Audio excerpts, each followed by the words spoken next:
tous, je vous retrouve dans une nouvelle vidéo pour vous montrer plus en détail comment j'ai réalisé mon cadre en résine. Donc comme vous pouvez le voir juste ici, je l'ai réalisé pendant que je testais le Resin Pad. Donc si vous n'avez pas encore vu cette vidéo, je vous laisse cliquer sur l'image juste ici. Donc c'est parti, on utilise le contour que j'ai réalisé dans la vidéo précédente et la résine en plus et une image. Donc là je vous remets quelques images que j'avais réalisées avant, donc en testant le Resin Pad. Donc pour la résine que vous pouvez utiliser pour le cadran, c'est un peu au choix. C'est seulement que je vous conseille plutôt une résine assez dure et non flexible. Après c'est pas très grave, si vous prenez flexible ça marchera quand même.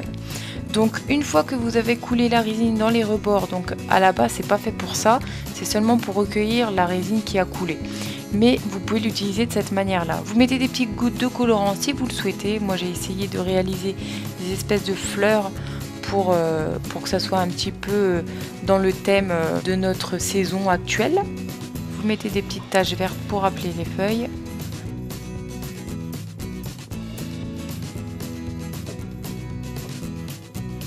Ensuite, vous laissez sécher environ 24 heures.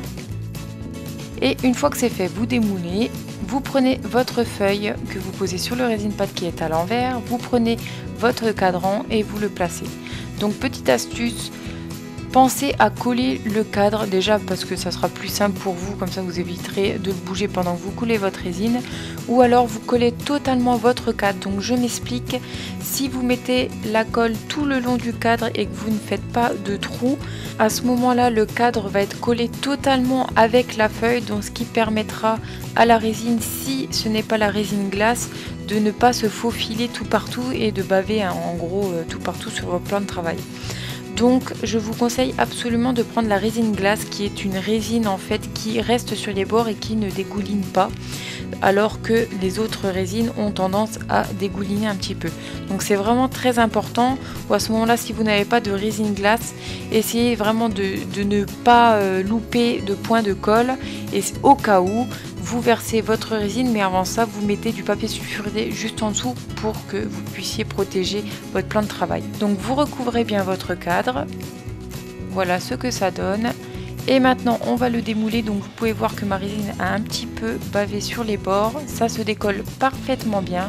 Pour les bords qui dépassent, vous prenez un cutter et vous les retirez sans vous couper. Et voici ce que ça donne.